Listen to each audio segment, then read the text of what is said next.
This is CBC Here and Now.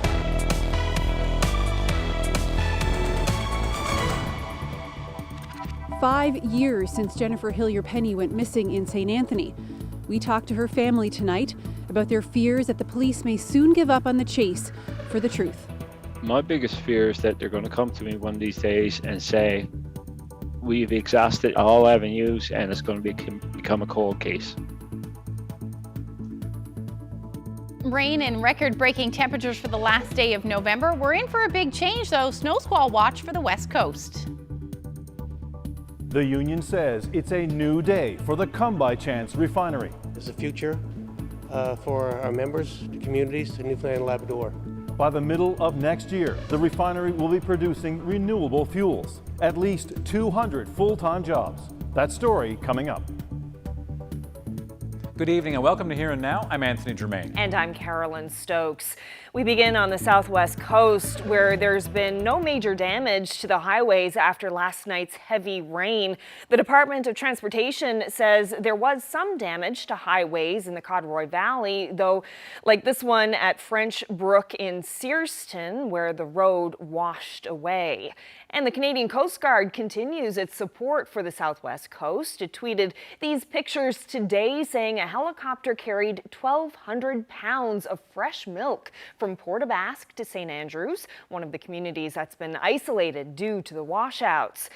And of course, sections of the Trans-Canada Highway and other roads in the region completely gone after last week's record-breaking rainstorm. The road work continued today. Crews are still backfilling the highway near the Port aux Basques weigh scales. That highway is expected to reopen later this week.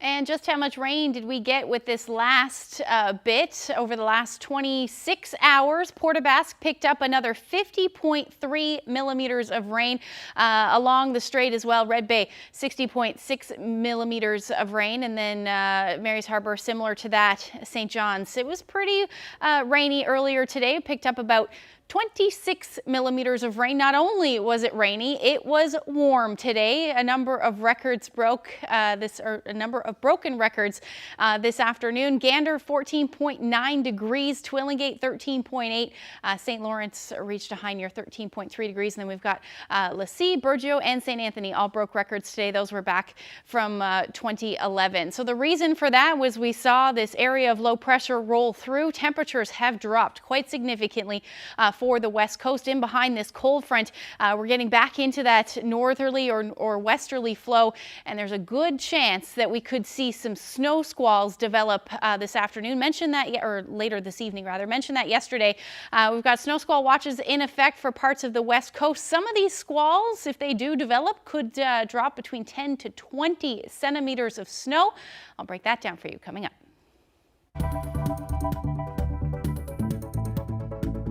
A local brewery is running out of fizz. A CO2 shortage has two businesses on the Avalon worried. We can't can beer, we can't carbonate beer. December's looking a little bit grim right now. That's just ahead. Well, to some other news now. COVID-19 has been detected in Deer Lake's wastewater. According to Public Health, the wastewater was tested out of an abundance of caution. While the department says this isn't cause for alarm, it does mean that there's COVID-19 in the Deer Lake area. Residents who experience even one symptom of the virus should go to get tested. Anyone who traveled through Deer Lake Airport between November 19th and 22nd should also get tested if symptomatic. The RCMP are reminding motorists to slow down and move over when approaching and passing emergency vehicles. This after an officer was nearly struck by a passing motorist late last week. The officer was on the highway near Holyrood at the scene of a single vehicle collision, and despite having pylons down and lights flashing, a 79-year-old driver crashed through the accident scene and nearly smashed into a police cruiser. The man was ticketed and his license is now under review. Well, the future appears brighter today for the Come-By-Chance refinery. Supporters say a plan that will see it reopen by next summer with a minimum of 200 permanent full-time jobs will also be less harmful for the environment. Here Now's Terry Roberts reports. 18 months of uncertainty and turmoil for the idled, come-by-chance refinery appears to have ended. Union leader Glenn Nolan was breathing a little easier today following an announcement that the refinery will reopen next August. Today's news is the future for our members, the communities in Newfoundland and Labrador. So we're very happy here today. But instead of refining crude oil and contributing to climate change, the refinery will produce what's called renewable diesel and sustainable aviation fuel for export markets, fuels derived from plant-based waste oils and animal fats. This is a positive step as the province itself looks to transition into a greener economy. The Come By Chance refinery will become one of the world's premier renewable fuels facilities and will provide jobs and income to Newfoundland and Labrador for years to come.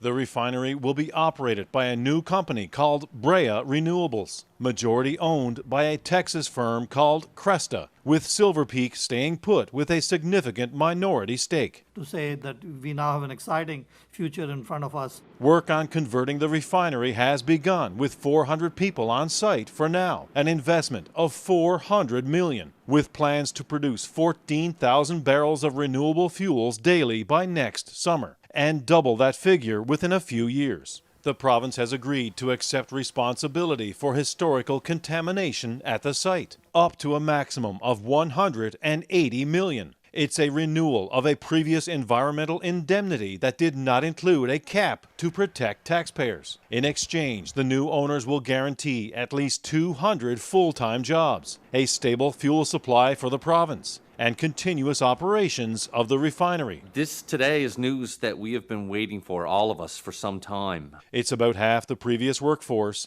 but political and union leaders say it's better than the alternative, a shuttered refinery. So these are good things because at the end of the day we had no work. We were shutting down and we were at a standstill. The global pandemic forced the idling of the refinery in March 2020, beginning yet another dark period in a tumultuous 50-year history for the facility. With this latest transition, the new owners hope to capitalize on a shift towards lower emissions fuels, a strategy workers like these hope will mean a long and prosperous future for the refinery. Terry Roberts, CBC News, St. John's. Well, now to a tragic anniversary on the Northern Peninsula. Jennifer Hillier-Penney's family says they still can't find closure. The missing mother was last seen on this day 5 years ago at the home of her estranged husband in St. Anthony. As Here and Now's Colleen Connors reports, Hillier-Penney's brother now worries police could close the investigation, declaring it a cold case. 5 years, 5 annual memorials, just like this one, at the ball field in St. Anthony Sunday afternoon. About 50 people, family, friends, and supporters walked past the RCMP station to Husky Drive, to this house, where Jennifer Hillier-Penney was last seen on November 30th, 2016. It's hard to describe the feeling of, I still can't believe it's true. When he gets walking by, I would like for her to be able to walk out through the door and say, "Hi, I'm here," but we can't. Yeah, it's a hard feeling too. Emotions are going wild. This is the last known place his youngest sister was seen. Hillier-Penney stayed the night at her estranged husband's home to be with her youngest daughter. But when her daughter woke up the next morning, Hillier-Penney was gone. Her coat, keys, and purse all left behind. Hillier says his family has accepted that Jennifer isn't alive. They just want to know what happened to her. I can't believe it's still on the go. I can't believe that we're still having memorials 5 years later. Don't seem like we're any further ahead now than the morning that I walked into her house with the cop. It feels like we're in the same situation as we always was. The RCMP continues to believe Jennifer's disappearance is suspicious. In a statement to CBC News, police are reiterating what has been said in the past, that the RCMP continues to feel there are people who may have information relevant to the investigation who have not come forward. Next week, for the 5th year, police will go to Supreme Court in Corner Brook. They'll request an extension to hold on to pieces of potential evidence from the family cabin, Dean Penney's house, and truck. RCMP indicate that even one piece of information could be of great value. But for Hillier-Penney's family, an annual statement that police are still working on the case is starting to get old. It's the same spiel they give us every year. We still got stuff, we're still working on stuff and all that. I feel like they need somebody to give them that extra push to put some pressure on some people. Hillier says it's been a long time since he and other family members have even spoken with the officers involved, and that members of the investigative unit haven't been in the community for some time. My biggest fear is that they're going to come to me one of these days and say, we've exhausted everything that all avenues, and it's going to become a cold case and just pushed back on the back burner and never be solved. Hillier says he would like the police here to travel to St. Anthony and re-interview some people in the community to see if they missed anything. He says he and the family will continue to host these memorials and walks each year because they help with the grief and the anger. He says the real closure will come when someone is arrested and they find his sister's body so that the family can have a proper funeral. Colleen Connors, CBC News, Corner Brook.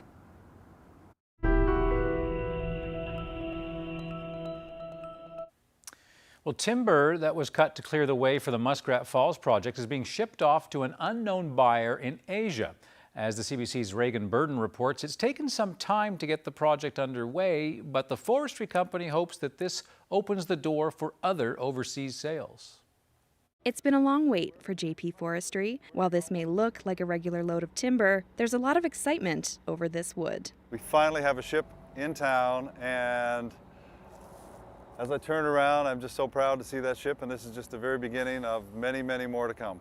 These trees were cleared to make room for the Muskrat Falls transmission line. Now they're bound for Asia. There were some hurdles to overcome along the way. The original cargo ship was too big to dock in Goose Bay. Supply chain demands drove up the price of shipping, and community members had concerns about the project. There was some pushback, with regards to the logs and an original location that we were contemplating at the beginning. But I think that's mostly blown over. I'm sure time heals everything. They're not sure what the Chinese buyer has planned for the timber, but Penny believes it will be put to good use. I'm sure they're going to use some for lumber, some for biomass. I'm not 100% sure.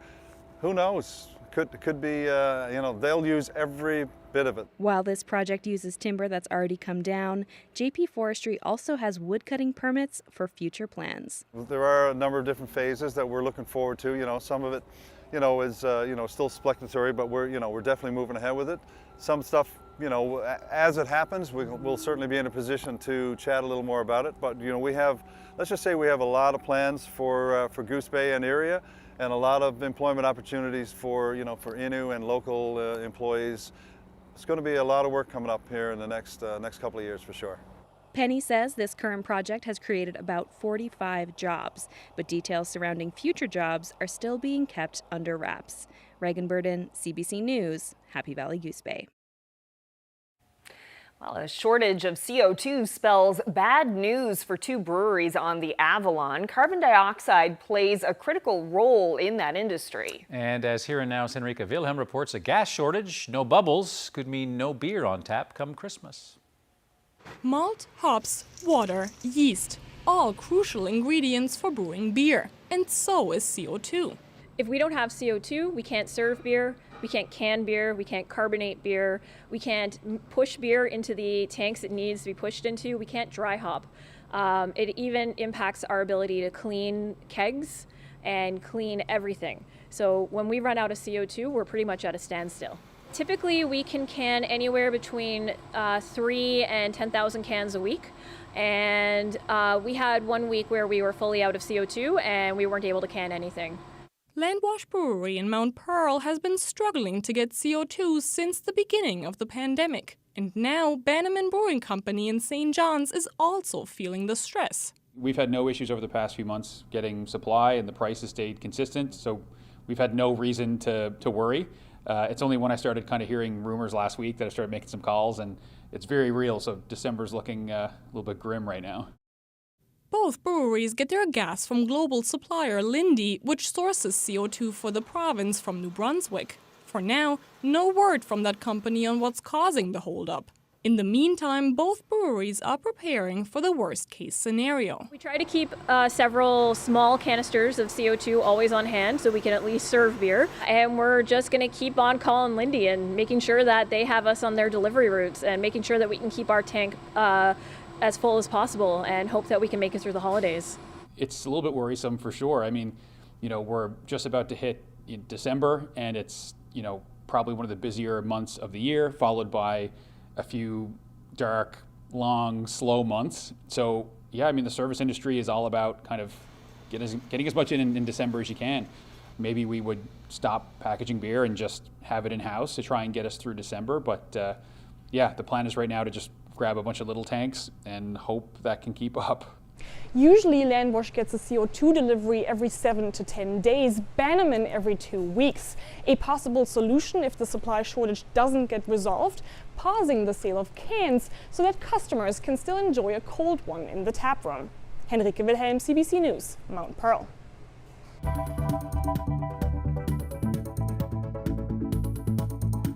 Well, it was a mild day out there today, some showers this afternoon. Snow is on the way for parts of the island. I'll get into that detail when I come back.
was a nasty day in St. John's, that's for sure, with all the sideways rain, the wind. It's warm though. I guess it's positive. Yeah, it was warm. And I mean, it was warm enough to be outside in it, which wasn't so bad, even though it was pouring rain.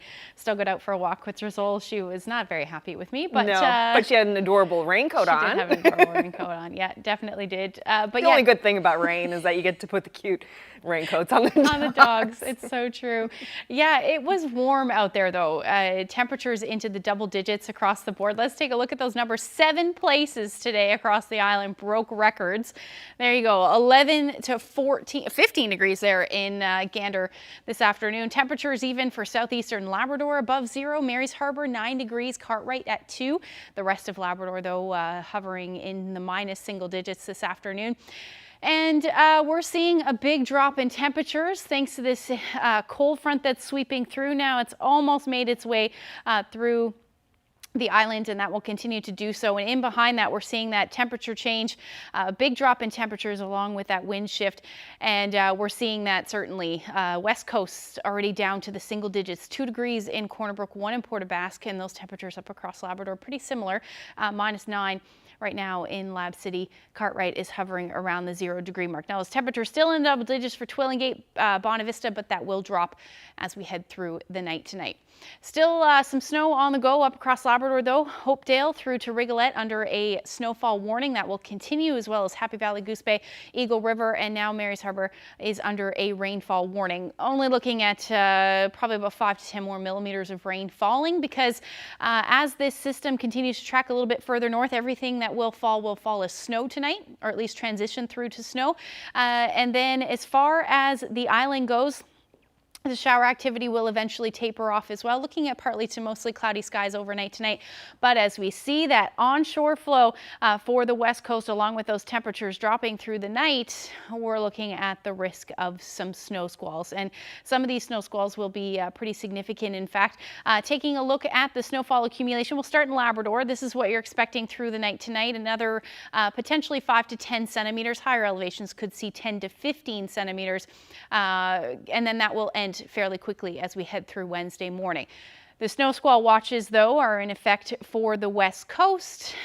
Looks like the best chance will be through tonight and then into tomorrow afternoon. A pretty decent setup there. The models are already picking it up pretty well. And if we take a look at the snowfall amounts, this will take us through tonight and then through the day on Wednesday. You can see some areas and some of the heavier squalls could see 20 plus centimeters of snow. It'll likely be in the higher elevations, but that risk is certainly there, especially if we see some of those persistent snowfall snow squalls on the west coast. So temperatures tonight will continue to drop. They should be well below 0 for all of Labrador, -20 in Lab City with some clearing skies overnight tonight. Along the west coast, you're looking at those temperatures pretty chilly as well, -2 in Corner Brook. Those winds are going to stay brisk, 50 to 70 kilometers per hour. That's really the story across the island, except as we head a little bit further east, those winds will be out of the southwest. Similar strength, but St. John should sit around 3 degrees overnight tonight, so staying above 0. But the temperatures, or as we see the next system roll through, or at least the potential for some flurries, we're going to see that in the morning as well. So snow squalls will generally continue along the west coast as we get through the afternoon tomorrow. Kept the temperatures on there for you. And otherwise, we're looking at a mix of sun and cloud the further east you go. Can't rule out the chance of either showers or flurries to start the day, but overall it'll just be a little bit unsettled in the afternoon. Some clearing skies finally for Labrador. You're looking at about -8 tomorrow afternoon for Happy Valley, Goose Bay, but under clear skies for the most part. Then another little disturbance will move through Wednesday tomorrow night. Could bring some showers and or flurries to mainly eastern Newfoundland as we head through the overnight into Thursday morning. So temperatures tomorrow should be hovering in the single digits, 3 to 6 degrees. The winds will be a little bit breezy in the morning out of the southwest, and then they'll ease as the day goes on. Again, a mix of sun and cloud, but can't rule out the chance of a few showers or flurries, particularly in the evening hours for the east And then as you head towards central, the further west you go, the more you could see some of these bands reach you. But overall, temperatures will be in the single digits and a good chance of snow squalls for the west coast with those winds out of the southwest. Well below zero again tomorrow, but again, the clearing skies for the southeastern portions of Labrador, and then some sunshine for the rest of Labrador. Lab City sitting around -10 tomorrow. So that's a look at tomorrow's forecast. We'll look ahead to getting closer to the weekend when I come back.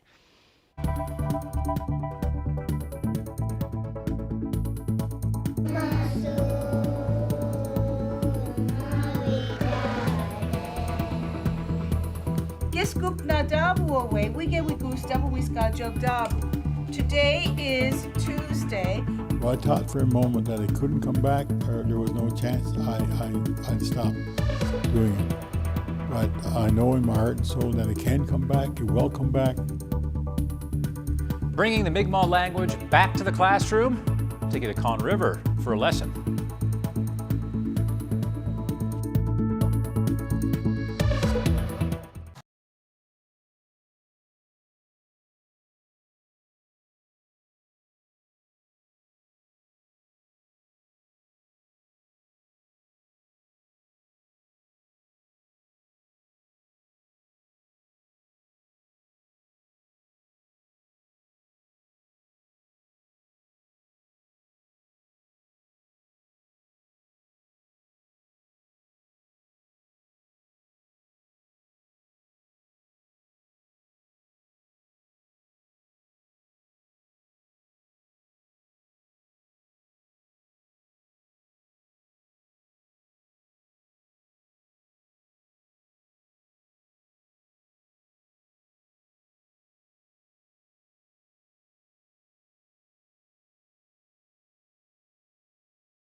Welcome back. Community leaders in Conn River have started a project to reintroduce the culture and language that was long beaten down.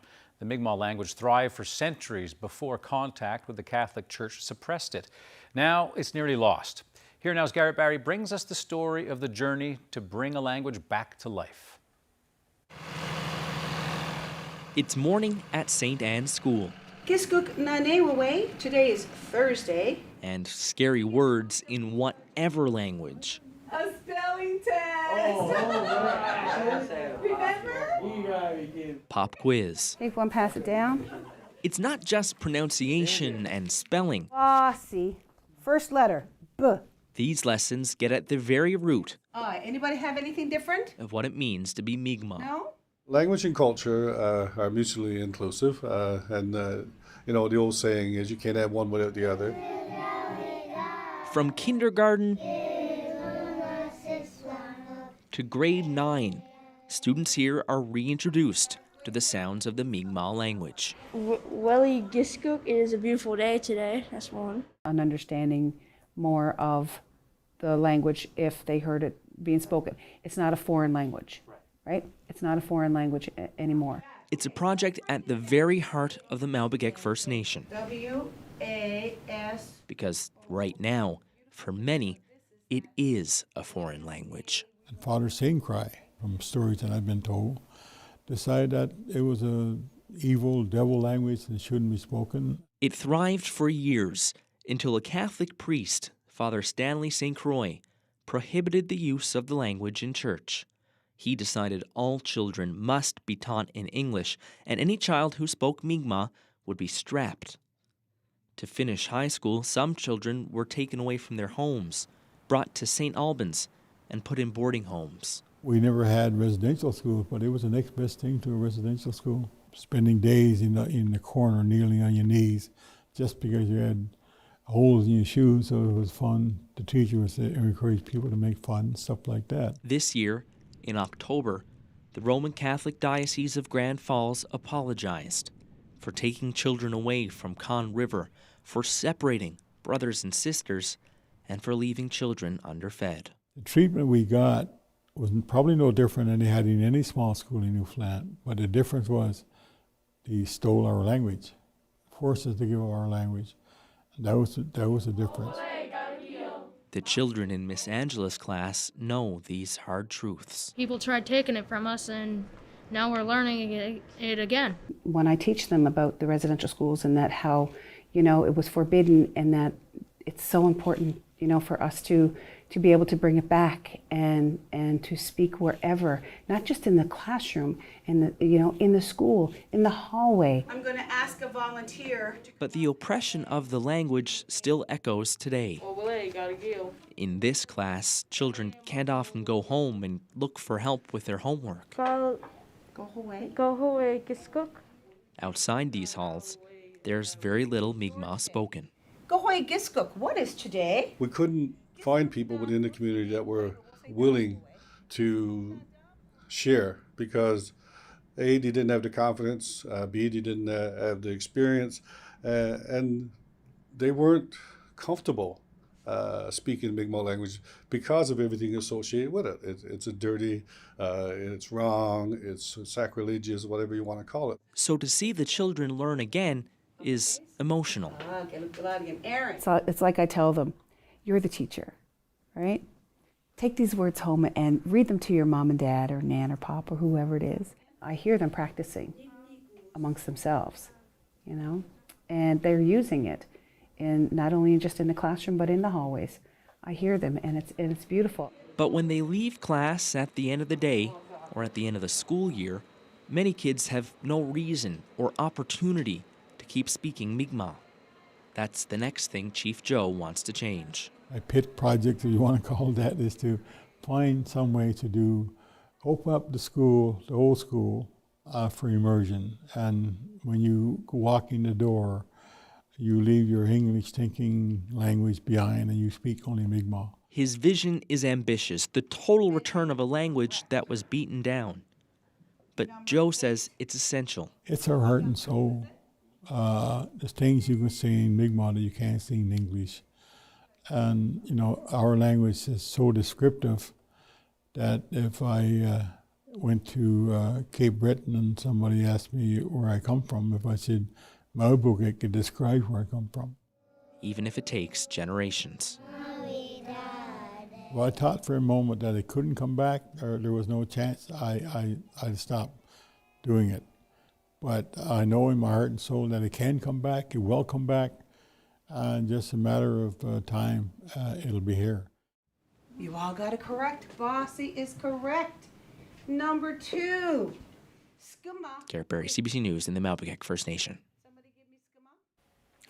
One of the country's leading national Indigenous organizations has a new young leader and the first woman to hold the top post.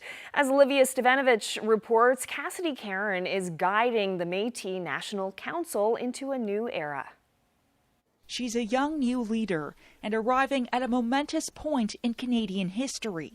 Cassidy Karen is just 29 years old and the first new national voice for the Métis Nation in about 2 decades.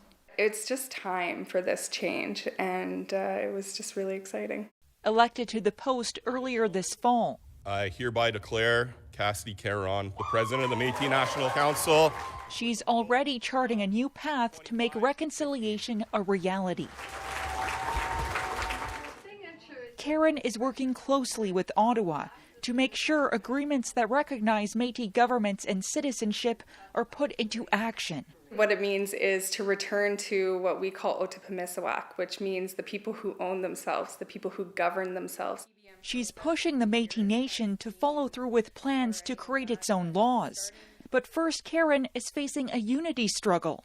The Manitoba Métis Federation quit the National Council earlier this year in the midst of tensions over identity. Many see Karen as someone who can help heal divisions. Thank you. She's a fresh young face who brings a tremendous amount of community, cultural experience and grounding. We're one people, one nation, one voice.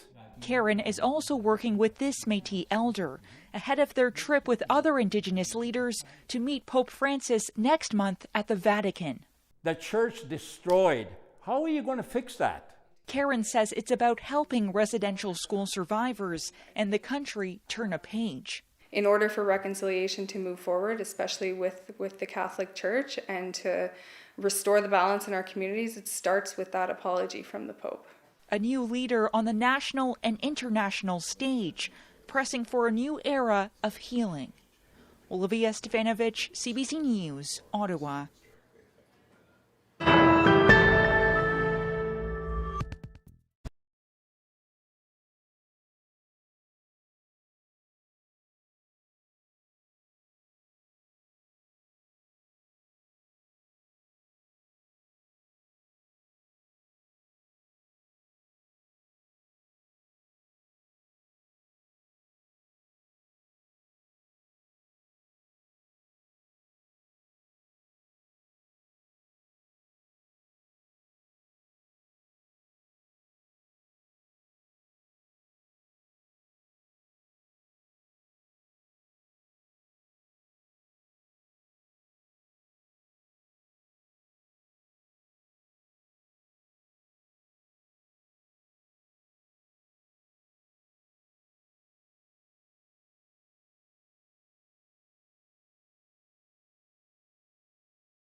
The Newfoundland and Labrador's one and only model boat museum, Marystown's most recent acquisition.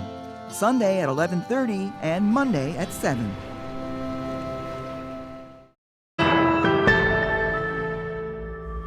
Well, after the buying blitz of Black Friday and Cyber Monday, today is dubbed Giving Tuesday, a day meant to inspire people to give back.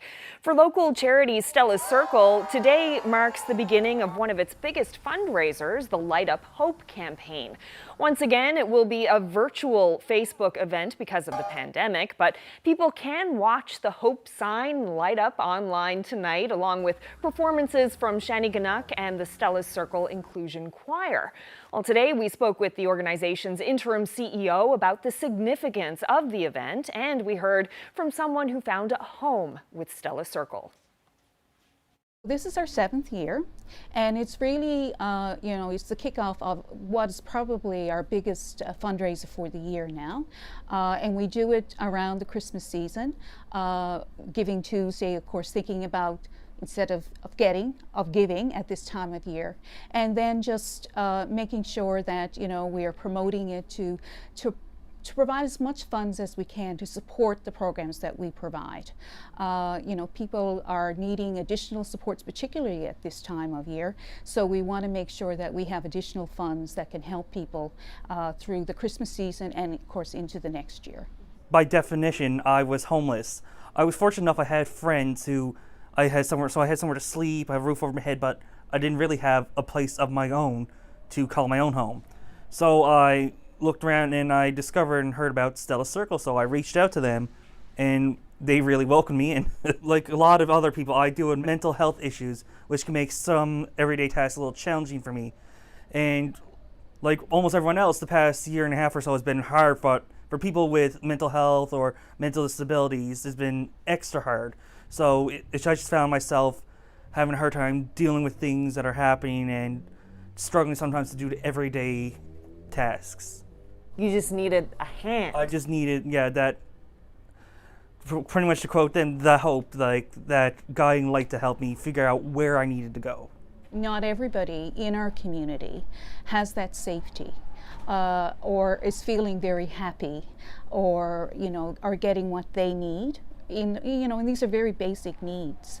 So, what Stella's Circle does is it provides people opportunities. So you can learn a trade, you can learn a skill, you can get a home, you can get the support that you need because you have a mental health issue and you don't know how to cope and how to manage. So it gives you those opportunities to really find and have a better life for yourself. And our community as a place we all want to live and be safe, that helps our whole community. And we need our whole community to help in terms of the work that Stella's Circle is doing.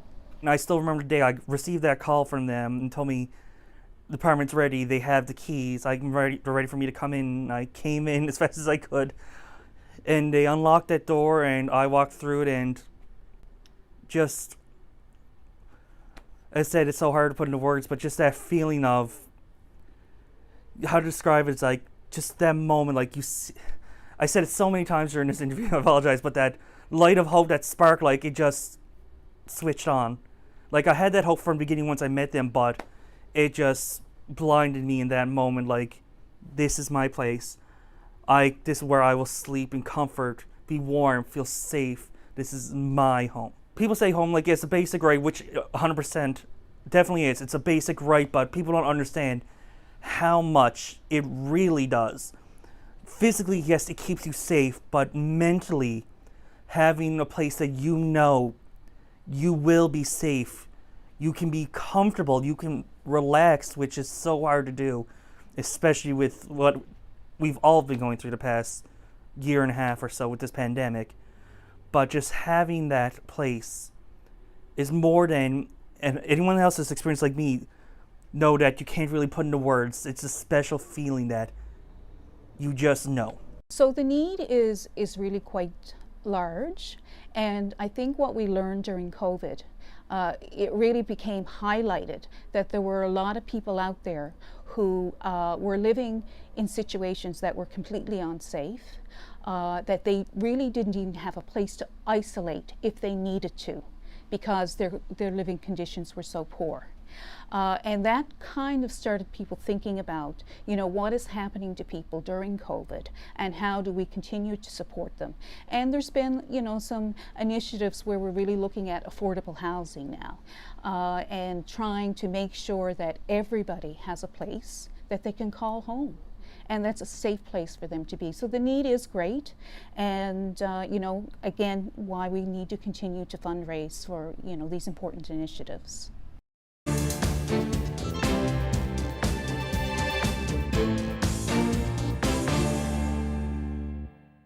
The head of Moderna is raising questions about the efficacy of current vaccines against the new coronavirus variant. The variant has a large number of mutations, and that could affect how it spreads, as well as the impact of the vaccines. But one expert advises people not to make assumptions. Speculating. So it's very important to note that this is pure speculation, but it would be extremely unusual for a variant to emerge that completely erases the protective immunity of vaccines. It might chip away at some of the effectiveness, but it would be extremely unusual that our vaccines and our vaccine programs are now rendered useless. Studies are currently underway to confirm if Omicron is more transmissible, if it causes more severe disease, or if it can evade vaccines. The World Health Organization says it will take days to weeks before there's definitive word. In the meantime, the WHO says vaccines remain a critical tool to contain the virus. Well, many infectious disease experts see the emergence of COVID-19 variants as inevitable. One of the reasons why the WHO has long called for better global distribution of vaccines. Christine Birak looks into that story. Scientists warned us if vaccines weren't shared with those who need them most, we'd all end up battling new variants like Omicron. The longer vaccine inequity persists, the more opportunity this virus has to spread and evolve in ways we cannot predict nor prevent. Still, nearly 8 billion vaccine doses have now been administered globally, enough to give every person on the planet one shot of a COVID vaccine. Instead, just over half of the world's population has had at least one dose, and people from low-income countries represent only 6% of that. So while boosters and third doses roll out in countries like Canada and the U.S., only 1 in 4 African healthcare workers is fully vaccinated. We understand and support every government's responsibility to protect its own people. It's natural. But vaccine equity is not charity. To make shots available worldwide, experts say wealthy countries like Canada should give up millions of doses sitting in emergency reserves. Canada has done a lot, and I think we need to be fair. But she adds more needs to be done, insisting wealthy countries must push drug companies to increase production, not just by waiving patent protections on their vaccine recipe, but also offering know-how and the technology to make it. It's like baking. You need the baker. But you need the kitchen, you need the oven, you need the ingredient, and you need the recipe. The same goes for testing equipment and treatments for those who are sick with COVID-19. And so I too am sick of this pandemic. I am done. But to get there, we need to get vaccine equity. We need diagnostic equity. And unfortunately, we're not seeing that happen fast enough. And so today it's Omicron, tomorrow it might be Omega. Global pandemics require global solutions. Experts say while there's plenty of blame to go around, citizens must push their governments to act fairly and increase the global access to COVID-19 vaccines. Otherwise, the same mistakes will be repeated. Christine Birak, CBC News, Toronto. Barbados is the world's youngest republic as of today. After nearly 400 years, it's leaving behind one of the defining traits of colonialism, pledging allegiance to the British Crown. Thomas Daigle has that story. Well, this is the National Honors Ceremony here in Bridgetown, Barbados. An important moment every year in this country, but especially significant this year because the awards are being handed out in honor of the new Republic of Barbados, not in the name of Queen Elizabeth. Perhaps the most significant award today, certainly the one that got the biggest reaction from the crowd here, going to Rihanna, the global pop superstar and entrepreneur from Barbados. She told the crowd that she will be a Bajan till the day she dies. This is a day that I would never ever forget. It's also a day that I never saw coming. Barbadians are proud people, you know? We are probably the proudest people I know. And no matter where I go in the world, I take that pride with me. No matter where we go, the world is going to know that we Bajan to the bone. Now, overnight, Barbados ditched Queen Elizabeth after nearly 400 years of British colonial ties on this island. Remember, it was in 1625 that the English first arrived, and British elites then from the 17th to the 19th century used African slaves for hard labor in the sugar plantations here. So for many people, this is a very meaningful moment in this country's history, and the question now is, will other Caribbean nations follow? There's still 15 countries around the world where Queen Elizabeth is the head of state. Most of them are in the Caribbean. Barbados used to be known as Little England. Barbados was Britain's mother colony in the Caribbean. And if Little England can make that break, then it says to the others that you can do it too. People here in Barbados feel their new status as a republic will bolster their case for reparations from the British for that slave labor imposed on Africans here from the 17th to the 19th century. They don't see this day as the end of a story, but rather a new beginning. Thomas Dagg, CBC News, Bridgetown, Barbados. Josephine Baker, the late French-American singer and dancer, has received one of France's highest honors.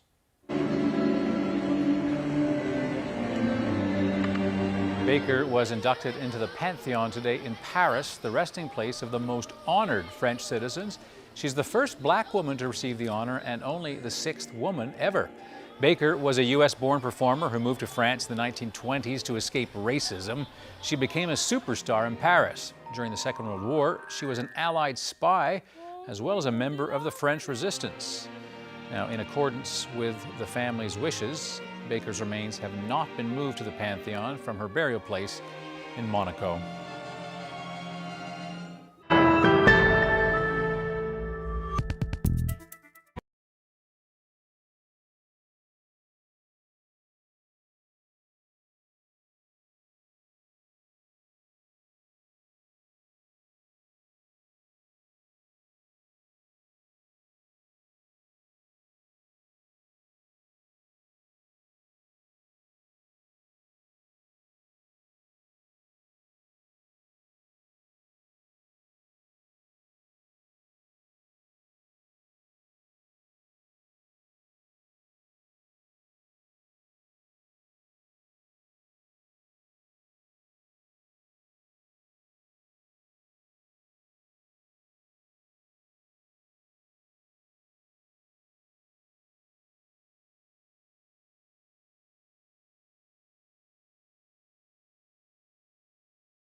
Okay,